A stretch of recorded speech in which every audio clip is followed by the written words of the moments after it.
नमस्कार प्रिय छात्रों, मैं राकेश कुमार, सहायक आचार्य राजनीति विज्ञान, राजकीय महाविद्यालय मेड़ता सिटी।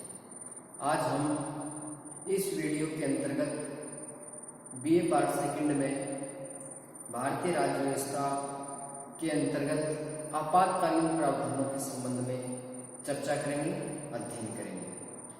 देखिए, संविधान के अंतर्गत जो आपातकालीन प्रावधान है, इन प्रावधानों को हमने जर्मनी के संविधान से ग्रहण किया।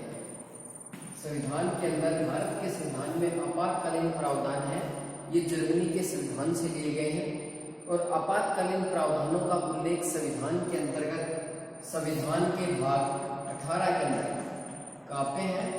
संविधान के भाग 18 के अंतर्गत अनुच्छेद 352 से 360 तक आपातकालीन प्रावधानों का उल्लेख है। अनुच्छेद 352 से अनुच्छेद 360 तक संविधान के भाग 18 में अनुच्छेद 352 से 360 तक आपातकालीन प्रावधानों का उल्लेख किया गया है।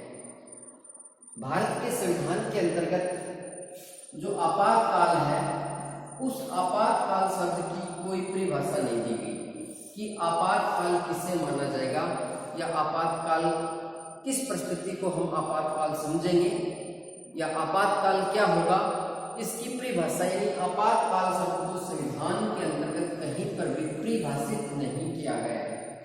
परंतु शब्दकोश के अनुसार आपातकाल का अर्थ होता है परिस्थितियों का ऐसा अप्रत्याशित संयोग जो तुरंत कार्रवाई की मांग करे। क्या अर्थ है? परिस्थितियों का ऐसा अप्रत्याशित संयोग जो तुरंत कार्रवाई की मांग करे, उसे आपातकाल कहा जाएगा। यानी ऐसी परिस्थितियां जिसके अंतर्गत तुरंत कार्रवाई करना आवश्यक हो, उसे आपातकाल कहा जाता है। परंतु संविधान में आपातकाल को कहीं पर भी परिभाषित नहीं किया गया। भारत के अंतर्गत संघीय शासन प्रणाली स्वीकार की गई। संघीय शासन प्रणाली यानी हमारे यहाँ शासन का जो स्वरूप है वो संघीय शासन है। और दो प्रकार की सरकारें हैं, केंद्र सरकार और राज्य सरकार। और दोनों को संविधान की 7वीं अनुसूची के अनुसार, संविधान की 7वीं अनुसूची और अनुच्छेद 246 के अंतर्गत केंद्र सरकार और राज्य सरकार के मध्य शक्तियों का विभाजन किया गया है। और 3 प्रकार की सूचियां बनाई गई शक्ति विभाजन के लिए: संसूची, राज्य सूची, समवर्ती सूची। और अवशिष्ट विषयों के ऊपर कानून बनाने का अधिकार भारत की संसद को दिया गया है। साधारण परिस्थितियों के अंदर ये शक्ति विभाजन पूरे देश में लागू होता है। परंतु देश के अंतर्गत जब आपातकाल की घोषणा हो जाती है, तो भारत का जो ये संघीय शासन का स्वरूप है, ये एकात्मक शासन में परिणत हो जाता है। संघीय शासन किसमें परिणत हो जाता है? एकात्मक शासन में। यानी भारत का संविधान सामान्य काल में संघीय शासन प्रणाली के अनुसार संचालित होता है। और जब देश के अंतर्गत आपातकाल की घोषणा हो जाए, तो ऐसी स्थिति में देश का शासन संघीय की जगह एकात्मक हो जाता है। यानी संपूर्ण शक्तियां हैं वो केंद्र सरकार के पास चली जाती हैं, केंद्र सरकार के अंतर्गत निहित हो जाती हैं। और पूरे देश में केंद्र सरकार के द्वारा जो आदेश निर्देश दिए जाते हैं या संसद के द्वारा जो कानून बनाए जाते हैं, वो कानून पूरे देश के अंतर्गत प्रभावी होते हैं। कहने का मतलब है कि जब आपातकाल देश में लागू हो, तो भारत की शासन प्रणाली का स्वरूप है वो संघीय से एकात्मक के अंदर परिवर्तित हो जाता है। अब भारत का जो संविधान है, संविधान के भाग 18 के अंदर अनुच्छेद 352 से 360 में जो आपातकालीन प्रावधान किए गए हैं, तो भारत के संविधान में मुख्यतः 3 प्रकार के आपातकाल है। भारत के संविधान में आपातकाल कौन कौन से? 3 आपातकाल है। पहला जो आपातकाल है उसको राष्ट्रीय आपातकाल कहा जाता है। राष्ट्रीय आपातकाल, पहले आपातकाल का नाम है राष्ट्रीय आपातकाल। दूसरा जो आपातकाल है उसको कहा जाता है राष्ट्रपति शासन। राष्ट्रपति शासन, इसका दूसरा नाम और भी है, वो है संवैधानिक आपातकाल। संवैधानिक आपातकाल, संवैधानिक आपातकाल। और जो तीसरा आपातकाल है वो है वित्तीय आपातकाल। वित्तीय आपातकाल। ये 3 प्रकार के आपातकाल भारत के संविधान में है। राष्ट्रीय आपातकाल, राष्ट्रपति शासन या संवैधानिक आपातकाल और वित्तीय आपातकाल। राष्ट्रीय आपातकाल का जो उल्लेख है वो संविधान के अनुच्छेद 352 के अंतर्गत है। राष्ट्रपति शासन का उल्लेख है वो अनुच्छेद 356 या संवैधानिक आपातकाल का उल्लेख अनुच्छेद 356 में है और वित्तीय आपातकाल का उल्लेख है वो संविधान के अनुच्छेद 360 में। यानी 3 प्रकार के आपातकालों का जो उल्लेख है वो अलग अलग अनुच्छेदों में है। राष्ट्रीय आपातकाल 352, राष्ट्रपति शासन या संवैधानिक आपातकाल 356 और वित्तीय आपातकाल है वो संविधान के अनुच्छेद 360 में है। तो इस वीडियो में हम आज पहले राष्ट्रीय आपातकाल को समझने का प्रयास करेंगे, अनुच्छेद 352 के ऊपर चर्चा करेंगे। अब देखिए, देश के अंतर्गत जो पहले प्रकार का आपातकाल है जिसे राष्ट्रीय आपातकाल कहा जाता है, उसकी घोषणा संविधान के अनुच्छेद 352 के अंतर्गत की जाती है। कौन सा आपातकाल? राष्ट्रीय आपातकाल। कौन सा अनुच्छेद? 352, राष्ट्रीय आपातकाल। इसकी घोषणा कौन से अनुच्छेद के अंतर्गत होती है? 352 में। राष्ट्रीय आपातकाल का प्रावधान है वो आर्टिकल 352 में। अनुच्छेद 352 में राष्ट्रीय आपातकाल के संदर्भ में ये कहा गया है कि जब देश के अंतर्गत युद्ध, दूसरा कारण बाहरी आक्रमण, युद्ध, बाहरी आक्रमण और तीसरा कारण सशस्त्र विद्रोह। तीसरा कारण क्या है? सशस्त्र विद्रोह। यदि देश के अंतर्गत युद्ध हो जाए, भारी आक्रमण की स्थिति हो या सशस्त्र विद्रोह की स्थिति पैदा हो जाए, या तो पैदा हो जाए या पैदा होने की संभावना हो, तो राष्ट्रपति है वो मंत्रिमंडल की लिखित सलाह से आपातकाल की घोषणा कर सकता है।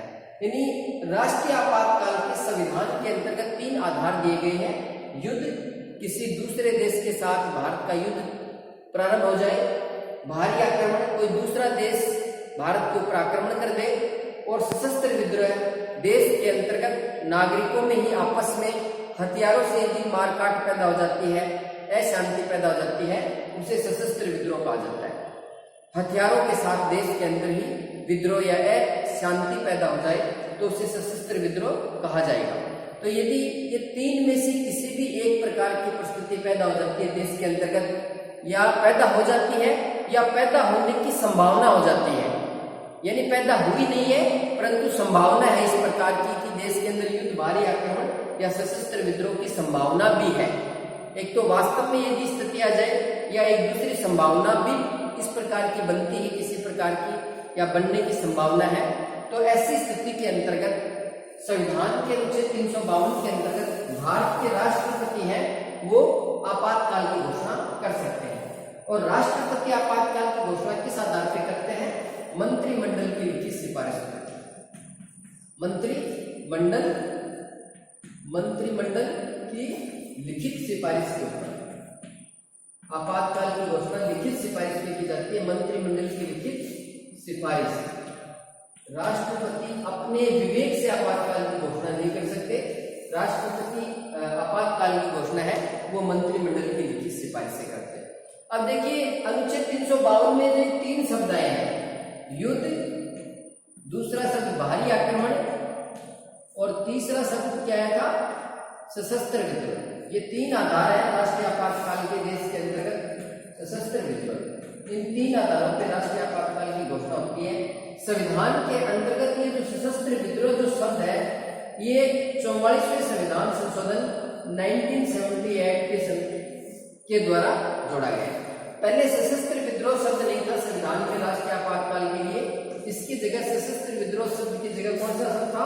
आंतरिक अशांति। आंतरिक अशांति के नाम पे पहले आपातकाल की घोषणा हो सकती थी, आंतरिक अशांति। परंतु 44वें संविधान संशोधन 1978 के अंतर्गत इस आंतरिक अशांति शब्द के स्थान पे सशस्त्र विद्रोह शब्द वो कर दिया गया है।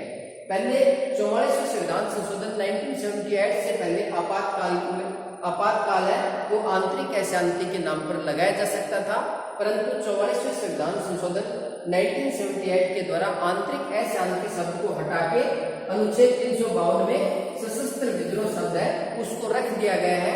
अब आंतरिक अशांति के नाम पे आपातकाल की घोषणा नहीं की जा सकती है। देखिए, जून 1975 के अंतर्गत 25 जून 1975 के अंतर्गत देश के अंतर्गत प्रधानमंत्री श्रीमती इंदिरा गांधी ने आंतरिक अशांति के नाम पे आपातकाल लागू किया था। राष्ट्रीय आपातकाल लागू किया था 25 जून 1975 की मध्य रात्रि में प्रधानमंत्री इंदिरा गांधी ने आंतरिक अशांति के नाम पे आपातकाल लागू किया और आपातकालीन प्रावधानों का दुरुपयोग किया।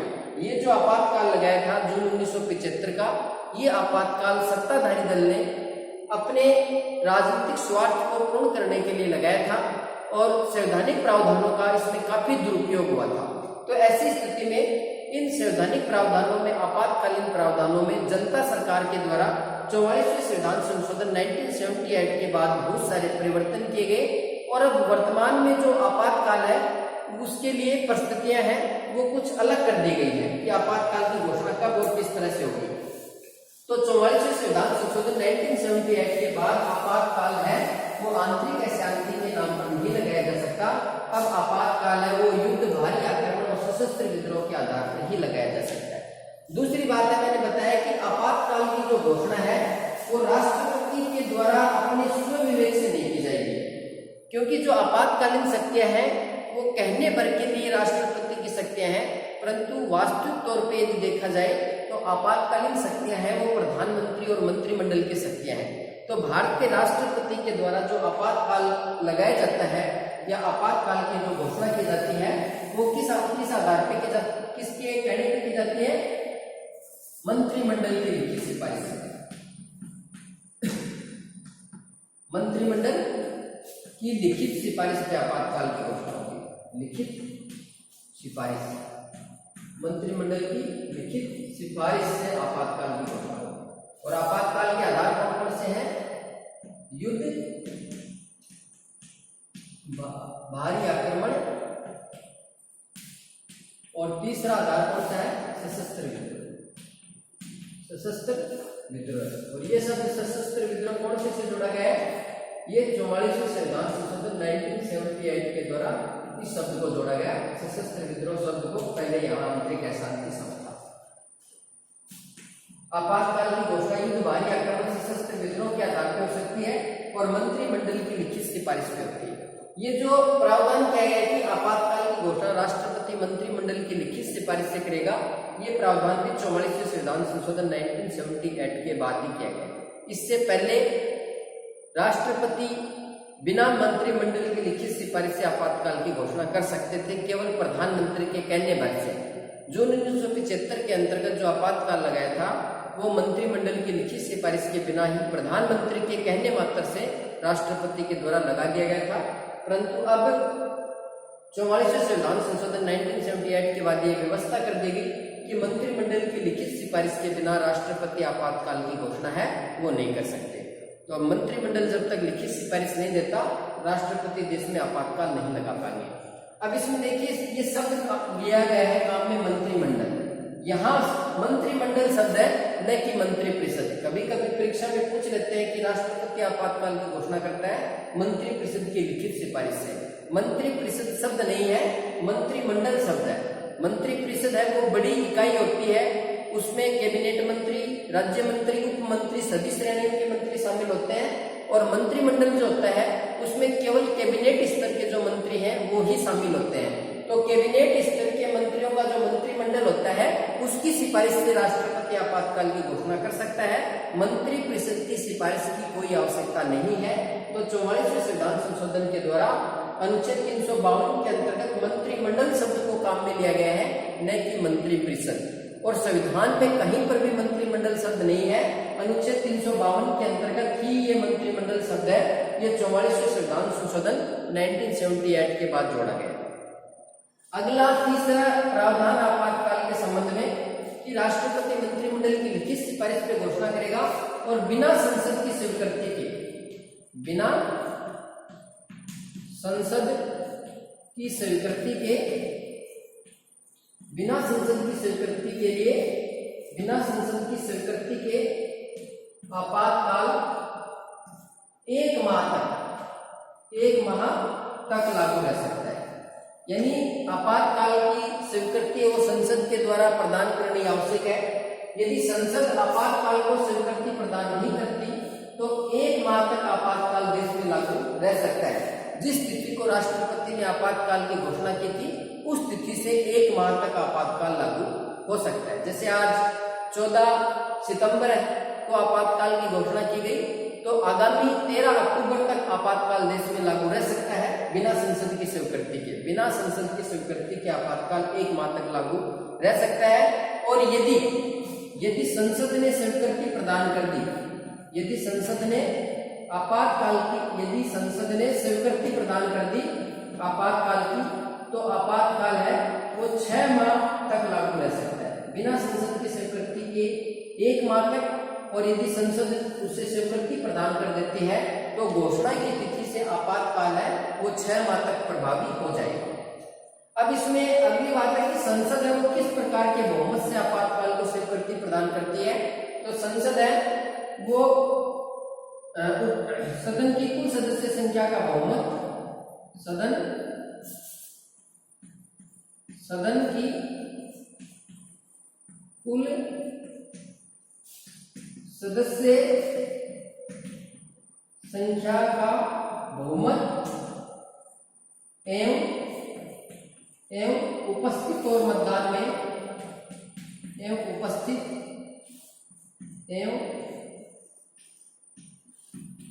मतदान में भाग लेने वाले 2/3 सदस्यों का बहुमत, 2/3 सदस्यों का बहुमत। यानी आपातकाल के लिए क्या है, सदन की कुल सदस्य संख्या का बहुमत तथा उपस्थित एवं मतदान में भाग लेने वाले सदस्यों के 2/3 बहुमत से आपातकाल की क्या है घोषणा की जा सकती है। और ये घोषणा है ये संसद के दोनों सदनों के द्वारा अलग अलग तौर पे की जानी चाहिए। लोकसभा अपने 2/3 बहुमत से आपातकाल की घोषणा करे और फिर राज्यसभा भी यदि अपने 2/3 बहुमत से आपातकाल का समर्थन देती है तभी आपातकाल है वो 6 माह तक लागू रह सकता है। तो इसके लिए आपातकाल की स्वीकृति के लिए संसद के विशेष बहुमत की आवश्यकता होती है। सदन की कुल सदस्य संख्या का बहुमत तथा उपस्थित और मतदान में भाग लेने वाले सदस्यों के 2/3 बहुमत की, संसद के दोनों सदनों के अलग अलग 2/3 बहुमत की आवश्यकता होती है स्वीकृति के लिए, तभी आपातकाल है वो देश के अंदर 6 माह लागू रह सकता है। अब इसमें आपातकाल को स्वीकृति तो 2/3 बहुमत से देनी पड़ती है लागू करने के लिए, परंतु यदि संसद आपातकाल को हटाना चाहे तो केवल लोकसभा के साधारण बहुमत से, केवल लोकसभा के साधारण बहुमत से आपातकाल समाप्त किया जा सकता है। यानी लगाने के लिए तो दोनों सदनों का अलग अलग 2/3 बहुमत की आवश्यकता होती है देश में आपातकाल को, परंतु यदि आपातकाल को समाप्त करना है, राष्ट्रीय आपातकाल को खत्म करना है, तो केवल लोकसभा यदि अपने साधारण बहुमत से प्रस्ताव पारित कर दे हटाने का, तो ऐसी स्थिति में राष्ट्रपति को आपातकाल की घोषणा है वो समाप्त करनी पड़ती है। इसके अलावा भारत के राष्ट्रपति के द्वारा भी कभी भी आपातकाल की घोषणा है वो वापस ली जा सकती है, या लोकसभा यदि अपने साधारण बहुमत से आपातकाल को हटाने का प्रस्ताव पारित कर दे तो ऐसी स्थिति में भी राष्ट्रपति के द्वारा आपातकाल को समाप्त करना जरूरी हो जाता है। ये बहुत ही महत्वपूर्ण बात है। लागू करने के लिए संसद के दोनों सदनों का अलग अलग 2/3 बहुमत की आवश्यकता होती है और आपातकाल को समाप्त करने के लिए केवल लोकसभा के साधारण बहुमत की आवश्यकता होती है। और आपातकाल संसद की स्वीकृति के बिना 1 माह तक लागू रह सकता है, और यदि संसद के दोनों सदन अलग अलग बहुमत से 2/3 बहुमत से स्वीकृति प्रदान कर दे तो 6 माह तक आपातकाल लागू रह सकता है। अब अगली बात है कि आपातकाल कितने समय तक देश के अंदर लागू रह सकता है, राष्ट्रीय आपातकाल कितने समय तक प्रभावी रह सकता है। तो आपातकाल जो राष्ट्रीय आपातकाल है उसके संबंध में ये कहा गया है कि 6 माह के हर 6 माह के अंदर यदि संसद आपातकाल को अपने 2/3 बहुमत से स्वीकृति प्रदान करती रहे तो आपातकाल अनिश्चित काल तक देश में प्रभावी रह सकता है। बस शर्त क्या है कि प्रत्येक 6 माह के बाद संसद के दोनों सदन अपने 2/3 बहुमत से आपातकाल को पुनः स्वीकृति प्रदान कर दे तो संसद 2/3 बहुमत से बार बार स्वीकृति प्रदान करके राष्ट्रीय आपातकाल को अनिश्चित समय तक देश के अंतर्गत है वो लागू रख सकती है। अब देखिए भारत के संविधान में जब ये आपातकाल अनुच्छेद 352 लागू होता है तब क्या प्रभाव पड़ता है? आर्टिकल 352 का क्या प्रभाव है? तो पहला प्रभाव है कि जब देश के अंतर्गत आर्टिकल 352 लागू होता है तो 19वें अनुच्छेद के अंतर्गत नागरिकों को जो 6 स्वतंत्रताएं प्रदान की गई है वो स्वतंत्रताएं स्वतः ही समाप्त हो जाती हैं। कैसे होती है? स्वतः समाप्त। इनको समाप्त करने के लिए किसी आदेश की आवश्यकता नहीं होती। जैसे ही आर्टिकल 352 देश में लागू हुआ वैसे आर्टिकल 19 के अंतर्गत जो नागरिकों को 6 स्वतंत्रता दी गई है वो स्वतः समाप्त हो जाएंगी। और ये आर्टिकल 6 स्वतंत्रता ये स्वतः समाप्त कौन से अनुच्छेद से होती है? अनुच्छेद 358। अनुच्छेद 358 में कहा गया है कि जब देश के अंतर्गत युद्ध और भारी आक्रमण के आधार पे, इसमें एक बात ध्यान में रखने लायक है, युद्ध और भारी आक्रमण, अनुच्छेद 352 के अंतर्गत आपातकाल के जो 3 आधार हैं उसमें केवल 2 ही ऐसे आधार हैं, युद्ध और भारी आक्रमण, जिसके आधार पे यदि देश में आपातकाल की घोषणा होती है तभी 19वें अनुच्छेद की स्वतंत्रताएं समाप्त होती हैं। यदि आपातकाल अनुच्छेद 352 के अंतर्गत आंतरिक अशांति के नाम पे लागू किया गया है तब अनुच्छेद 19 की स्वतंत्रताएं समाप्त नहीं होंगी। यदि आपातकाल युद्ध और भारी आक्रमण के आधार पर लागू किया गया है देश में तभी 19वें अनुच्छेद के अंतर्गत नागरिकों को जो स्वतंत्रता दी गई है वो समाप्त होती है।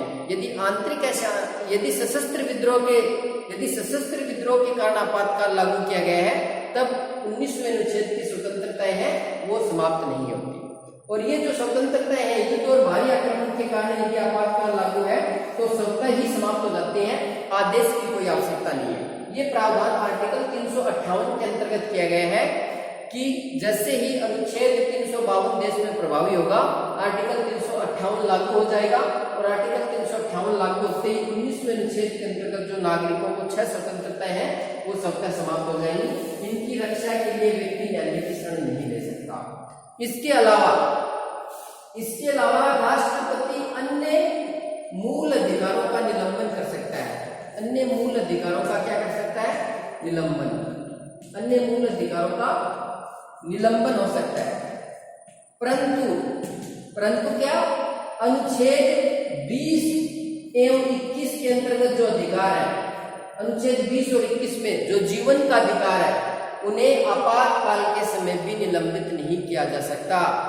जीवन के अधिकार को आपातकाल के समय भी निलंबित नहीं किया जा सकता, परंतु अन्य मूल अधिकारों को राष्ट्रपति आपातकाल के समय निलंबित कर सकता है। ये प्रावधान आर्टिकल 359 में है। और अन्य मूल अधिकारों को निलंबित करने के लिए राष्ट्रपति को लिखित आदेश जारी करना पड़ता है, स्पष्ट तौर पे आदेश जारी करना पड़ता है। और राष्ट्रपति अपने आदेश में जिन अधिकारों का निलंबन करता है केवल वही मूल अधिकार निलंबित हो सकते हैं। अनुच्छेद 19 स्वतः ही निलंबित होता है, परंतु अन्य जो मूल अधिकार निलंबित करने हैं उनके लिए अनुच्छेद 359 के अंतर्गत राष्ट्रपति को अलग से आदेश जारी करके अन्य मूल अधिकारों को राष्ट्रपति निलंबित कर सकता है। परंतु अनुच्छेद 20 और 21 में जो मूल अधिकार नागरिकों को दिए गए हैं, जीवन का जो अधिकार दिया गया है वो आपातकाल के समय भी निलंबित नहीं किया जा सकता, जबकि अन्य मूल अधिकारों को राष्ट्रपति आर्टिकल 359 के अंतर्गत आदेश जारी करके अन्य मूल अधिकारों को निलंबित कर सकता है। अगला जो तीसरा प्रभाव होता है, भारत की जो संसद है, संसद को पूरे देश के लिए राज्य सूची के विषयों पर कानून बनाने का अधिकार मिल जाता है। कानून बनाने का क्या मिल जाता है? अधिकार मिल जाता है। और ये प्रावधान कौन से अनुच्छेद में? अनुच्छेद 352। यानी जब देश के अंतर्गत राष्ट्रीय आपातकाल की घोषणा हो जाए तो ऐसी स्थिति में भारत की जो संसद है वो राज्य सूची के विषयों पर भी कानून बना सकती है। यानी पूरे देश के लिए कानून बनाने का जो अधिकार है वो संसद को प्राप्त हो जाता है। इसके अलावा संघ की जो कार्यपालिका है वो राज्यों की कार्यपालिका को आदेश निर्देश दे सकती है। राज्य की कार्यपालिका केंद्र सरकार के हर आदेश को मानने के लिए बाध्य हो जाती है। इसके अलावा देश का जो वित्तीय व्यवस्था है उसमें भी परिवर्तन किया जा सकता है, बदलाव किया जा सकता है। राज्यों को जो धन का आवंटन किया जा रहा है उसमें भी फेरबदल किया जा सकता है। तो इस प्रकार से वित्तीय आपातकाल के समय नागरिकों के मूल अधिकार स्थगित और समाप्त कर किए जा सकते हैं। पूरे देश की राज्य सूची के विषयों पर संसद को कानून बनाने का अधिकार हो जाता है। संघीय कार्यपालिका का विस्तार पूरे देश में हो जाता है। उनके द्वारा जो आदेश या निर्देश दिए जाते हैं वो पूरे देश के अंदर प्रभावी होते हैं। वित्तीय व्यवस्था में बदलाव किया जा सकता है। कहने का मतलब है कि भारत की जो समस्त संघीय व्यवस्था है वो एक तरह से एकात्मक व्यवस्था हो जाती है और पूरे देश में एकात्मक शासन प्रणाली का स्वरूप देश के अंदर ग्रहण कर लिया जाता है, देश ग्रहण कर लेता है। अब देखिए देश के अंदर अब तक कितनी बार वित्तीय राष्ट्रीय आपातकाल की घोषणा की गई, अनुच्छेद 352 का प्रयोग अब तक कितनी बार हुआ? तो देश के अंदर राष्ट्रीय आपातकाल की घोषणा 3 बार की गई है। अनुच्छेद 352 का प्रयोग 3 बार किया गया है। पहली बार किया गया था 26 अक्टूबर 1962। कारण क्या था? चीन द्वारा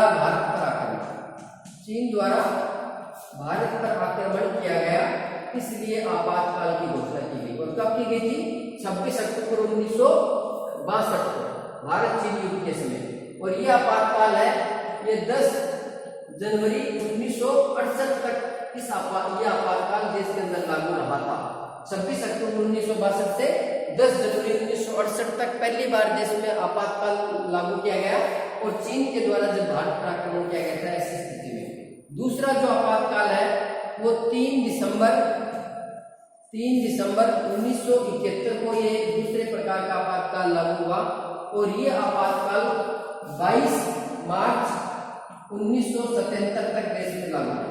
22 मार्च 1977। और जो तीसरा आपातकाल है वो 25 जून की मध्य रात्रि 1975 की मध्य रात्रि से 21 मार्च 1977 तक देश में लागू हुआ। ये 3 आपातकाल देश में अब तक लागू है। ये 3 दिसंबर वाला क्यों किया गया था? पाकिस्तान ने भारत के ऊपर आक्रमण किया था, पाकिस्तान द्वारा आक्रमण, ये 3 दिसंबर वाला। और ये आंतरिक अशांति के नाम पे देश में लागू किया गया। तीसरा आपातकाल आंतरिक अशांति के नाम के नाम पे आपातकाल लागू किया गया। तो अब तक भारत के संवैधानिक इतिहास में पहली बार 26 अक्टूबर 1962 को आपातकाल लागू किया गया जब चीन के द्वारा भारत पर आक्रमण किया और ये 10 जनवरी 1968 तक लागू रहा। दूसरा आपातकाल 3 दिसंबर 1971 को पाकिस्तान के द्वारा जब भारत पर आक्रमण किया गया तब लागू किया गया, जो 22 मार्च 1977 तक लागू रहा। और तीसरा आपातकाल 25 जून 1975 को लागू किया गया, जो 21 मार्च 1977 तक लागू रहा। और यह आपातकाल आंतरिक अशांति के नाम पे किया गया था। अब मैंने बताया कि 44वें संविधान संशोधन के द्वारा संविधान से आंतरिक अशांति शब्द को हटा दिया और इसके स्थान पर अब सशस्त्र विद्रोह शब्द है वो लागू कर दिया गया है। अब आंतरिक अशांति के नाम पे आपातकाल की घोषणा नहीं की जा सकती। ये जो आपातकाल था तीसरा आपातकाल, इस आपातकाल में आपातकालीन प्रावधानों में काफी दुरुपयोग किया गया था आपातकालीन प्रावधानों का, इसलिए 44वें संविधान संशोधन 1978 के द्वारा आपातकालीन प्रावधानों में व्यापक बदलाव किए गए। तो इस प्रकार से देश में अनुच्छेद 352 का प्रयोग होता है। अगले वीडियो में हम अनुच्छेद 356 और 360 के बारे में चर्चा करेंगे। धन्यवाद।